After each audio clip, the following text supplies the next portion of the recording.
रामकृष्ण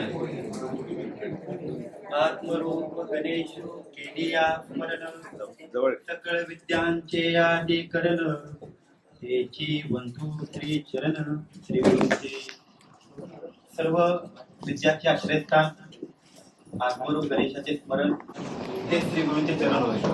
अशा सद्गुरूंच्या श्रीबाईंच्या श्री दादांच्या चरणाला नमस्कार करतो आणि अत्यंत सात्विक श्रद्धेने पाहुण्याने त्यांच्या चरणी माता तसेच या ठिकाणी उपस्थित सर्व गुरुवर्य सर्व गुरुकृपेला पात्र असणारे शिष्यवर्ग तसेच बाईंच्यावरती प्रेम करणारे बाईंना आपल्या आदराचे स्थान मानणारे अशी सर्व लोक आज या ठिकाणी उपस्थित आहेत.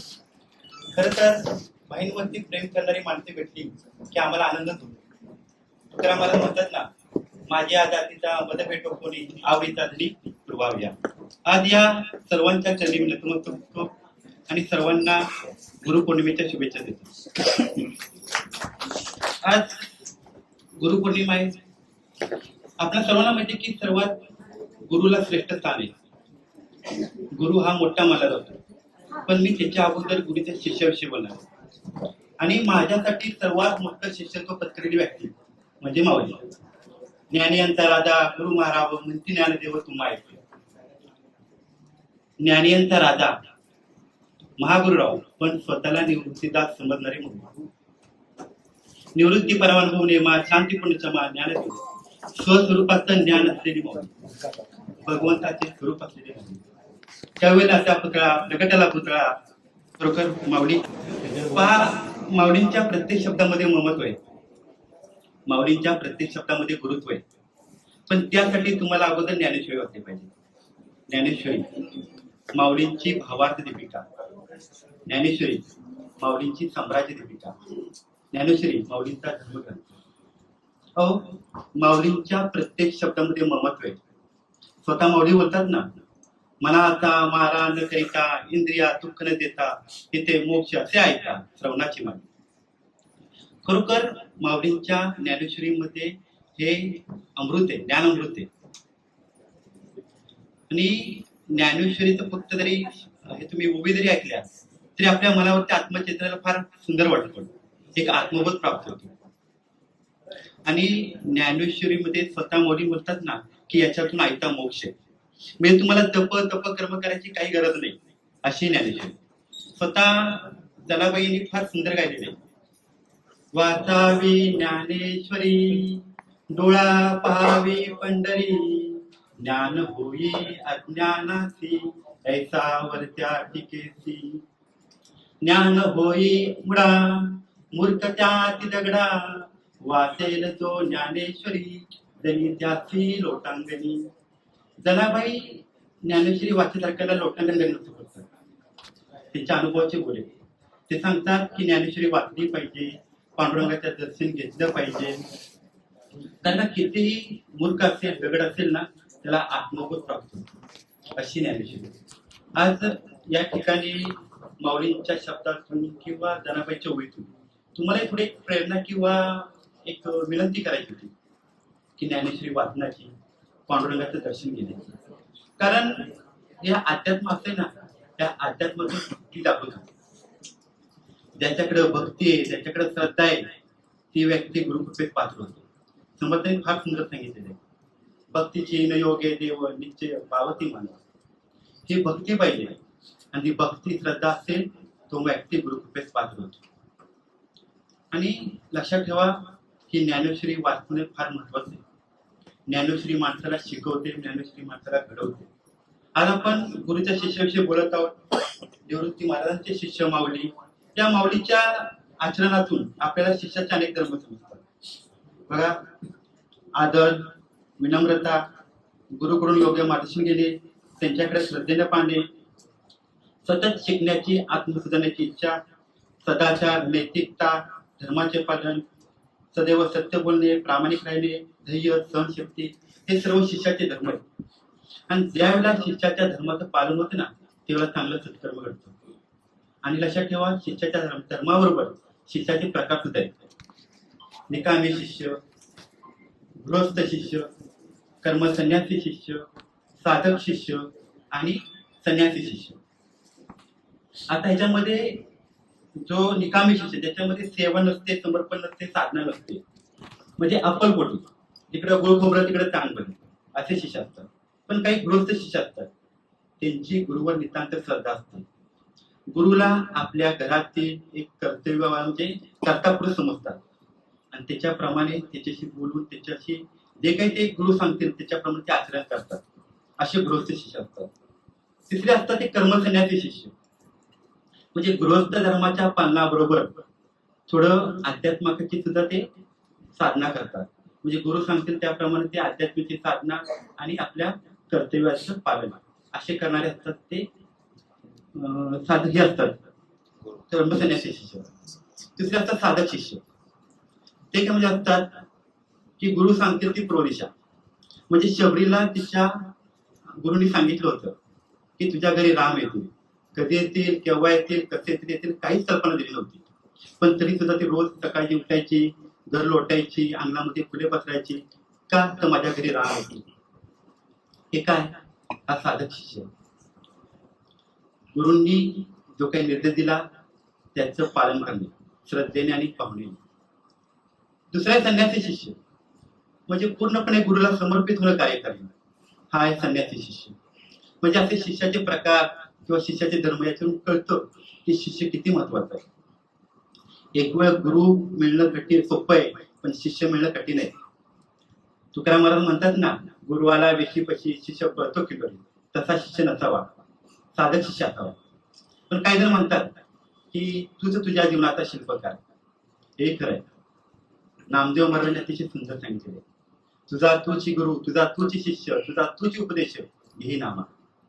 म्हणजे खरा गुरु, खरा शिष्य, खरा उपदेश हा तुझ्या अंतर्मनातच आहे. तुझा खरा गुरु म्हणजे कोण आहे?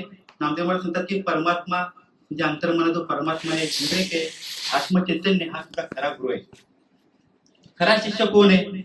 तर मनाला, अहंकाराला, चित्ताला शिकवण्याची जबाबदारी तुझीच. हा तुझा खरा शिष्य. उपदेश म्हणजे काय? आत्मपरीक्षण, अनुभव, अंतर्मुखातून मिळणारा बोध हा तुझा खरा उपदेश आहे. पण म्हणतात ना, गुरुशिवाय ज्ञान नाही. आता गुरु आणि शिष्याची चांगली नाते आहेत, आपण पाहिली देतो. वसिष्ठ आणि रामाचं नातं, परशुराम आणि कर्णाचं नातं, सांदीप आणि श्रीकृष्णाचं नातं, आणि द्रोणाचार्य आणि अर्जुनाचं नातं, तशा आपण नाती सर्व पाहिलेले आहेत. पण या नात्यामध्ये मी पाहिलं असेल की श्रीकृष्णानं त्याच्या गुरूंचा मिळालेला पुत्र जीवन केला. पण अजून एक असं नातं आहे जे गुरु भक्तीची मिसाल आहे. माऊलींनी ज्ञानेश्वरीमध्ये त्याचा उल्लेख केलेला आहे. असा शिष्य की त्याला काहीच मिळालं नाही, गुरुचा आशीर्वाद मिळाला नाही, गुरुचं मार्गदर्शन मिळालं नाही, गुरुची साथ मिळाली नाही, गुरुचं ज्ञान मिळालं नाही, तरी तो व्यक्ती, तो शिष्य एक मोठा थोर झाला. माऊली फार सुंदर सांगतात, श्री गुरुचे नावे माती, डोंगरी दया पाशी होती, तेले कोळीये त्रिजगती, एक वद केली. फक्त गुरुच्या नावाची माती. आपल्या सर्वांना माहिती आहे एकलव्य आणि द्रोणाचार्याची कथा. काय होतं त्याच्याकडं? एकलव्य काय मोठा मूर्तिकार होता का की त्याने हाताने मूर्ती तयार केल्याचा उपयोग नाही, फक्त माती. काय तो आत्मभाव असेल पा, काय ते निष्ठा असेल, काय त्याचं ते प्रेम असेल, काय जिद्द असेल, काय समर्पण असेल, हा खरा शिष्य. लक्षात ठेवा, शिष्य म्हणजे फक्त शिकणारा शिष्य नाही. शिष्य म्हणजे अहंकाराचा त्याग करतो तो शिष्य. गुरुच्या विचाराशी एक असतो तो शिष्य. जो गुरुला समर्पण करतो तो शिष्य. आणि जो गुरुविषयी कृतज्ञता बाळगतो ना, तो खरा शिष्य. आणि खरोखर मी पांडुरंगाच्या मी प्रार्थना करतो की असे शिष्य सर्वांना लाभावे, सर्व गुरुंना लाभावे. माऊलींना लाभलेले गुरु, त्यांचे मोठे बंधू निवृत्ती महाराज, निवृत्ती महाराजांना लाभलेले शिष्य म्हणजे माऊली. पहा, आपणही फार मोठे भागून आहोत की आपल्याला बहीणसारखी गुरु माऊली लाभली. नुसते गुरु नाही, सद्गुरु म्हणून लाभला. विचार करा, सोळशीचे महाराज या ठिकाणी आले होते. त्यांनी बहीणचं रहस्य खोललं. इतकं सुंदर सांगितलं ना, भाई कोण आहेत? त्यांनी भाईला सूर्याची उपमा दिली. सूर्याचा प्रकाश जसा सर्वांना सारखा असतो ना, तसा भाईंचा आशीर्वाद सर्वांना सारखा परिणाम देतो. गंगेसारखी निर्मळ बाई. पण आपल्या हातात आहे त्यांच्या आचारांचा, त्यांच्या विचारांचा आपल्या जीवनात, आपल्या समाजात आपण कसा उपयोग केला पाहिजे.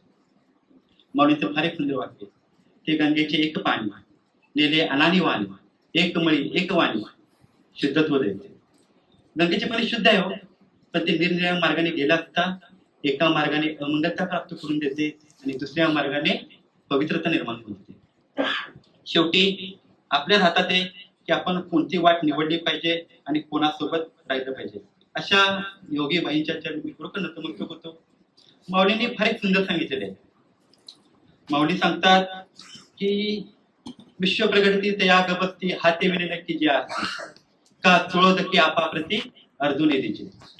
संपूर्ण विश्वाला प्रगट करणारा सूर्य त्याची जशी छोट्याशा वातीने दिवाने ओवळतात, सागराला जसं उंजळीवर पाण्यामध्ये घेऊन अर्ध देतात, त्या प्रमाणात मी बाईंची या ठिकाणी पूजा करतो, बाईंना ओवाळतो.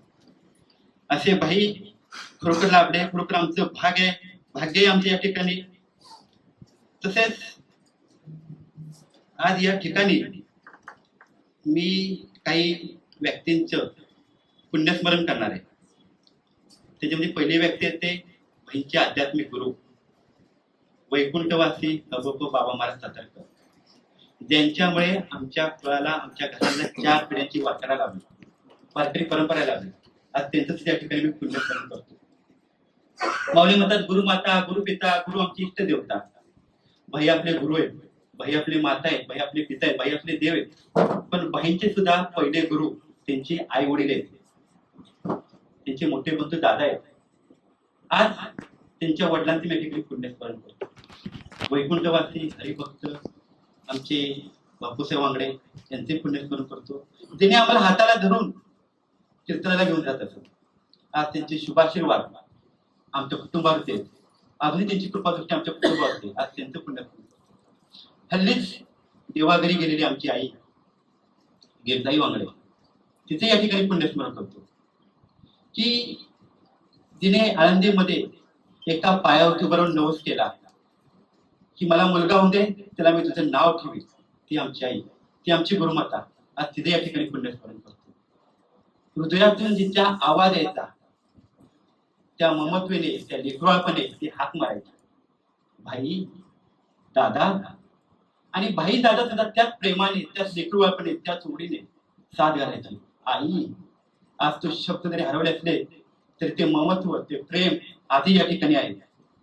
आज या ममत्व आणि प्रेमाच्या साठी भाई आणि दादांच्या ह्याच्यातून शब्दरूपी अभंग पुष्पातून आज मी त्यांना पुण्यस्मरण करणार आहे. हे अभंग पुष्प मी तयार केलेले या ठिकाणी मी आधी बोलतोय. आई तुझे स्मरण ओलावती हे नयन, तुझ्या विन जीवास नाही समाधान. मायेची ती सावली आजही माझ्या भवती, तुझे प्रेम आई हीच माझी खरी संपत्ती. तू प्रेमाचा घास आम्हा लेकरा भरविला, काबाड कष्टातून तू संसार उधळविला. तुझी ती प्रेमळ हाक अजूनही कानी घुमती, तुझ्या पवित्र संस्कारी आमची वाट उजळती. देहरूप गेले तुझे माया कधी नसरली, प्रत्येक श्वासामध्ये आई तूच उरली. हे विठ्ठला तुझ्या चरणी ठेव माझ्या आईला, सद्गतीचा प्रसाद लाभो त्या जीवाला. आमच्या आचरणी तिचे संस्कार राहो, रामकृष्ण हरी म्हणता तिचा आशीर्वाद लाभो. जय जय राम कृष्ण हरी. आज या ओलावलेल्या नेत्रकडातून वाहणाऱ्या अश्रूतून आपल्या चरणसेवाचा एक अभिषेक व्हावा, एक सत्कर्म घडेल. माऊली म्हणतात ना, गुरुचरण उपासिता वैराग्याची येण्याची सत्कर्मे अशाची अज्ञान विरमे दयाचे अहम विश्रामे आत्महती. गुरुचरणाची सेवा केली असता सत्कर्म घडतं आणि या सत्कर्मातून या आपला अज्ञान निघून जातं, आपला अहंकार हा आत्मस्वरूपात विलीन पावतो आणि ज्या वेळेला अज्ञान निघून जातं त्यावेळेला ज्ञानाचा प्रकाश पडतो. आणि ज्याला अहंकार निघून जातो ना तेव्हा मन शुद्ध होतं. बाई आपल्या सानिध्यामध्ये तर अहंकार नाही, पण जे काही कसपटे लागले असतील ते ह्या जळून जाऊ. आज या ठिकाणी मानसपूजा मांडणार आहे. अध्यात्मामध्ये मानसपूजेला फार महत्व आहे. आपले माऊलींनी 15व्या अध्यायामध्ये ही मानसपूजा मांडलेली आहे. आज ती मानसपूजा मी या ठिकाणी मांडणार आहे. एक इच्छा आहे की सर्वांनी थोडं हात जोडून उभं राहावं किंवा बसावं. बसलं तरी चालू शकता, बसलं तरी चालू शकता. थोडं गुरुचरण माऊलींचं मी थोडं स्मरण करणार आहे.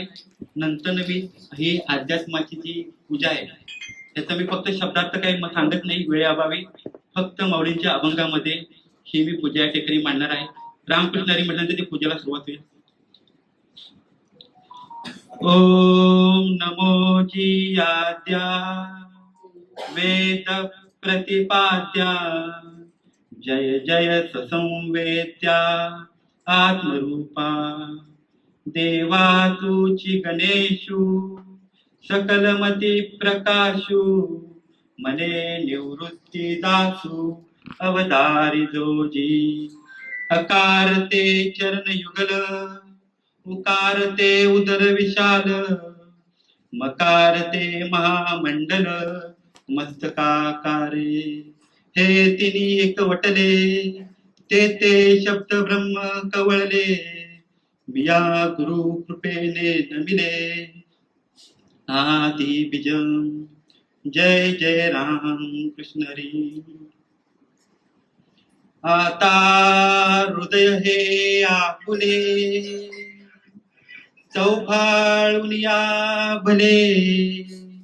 वरी बैसवू पावले श्री गुरूंची.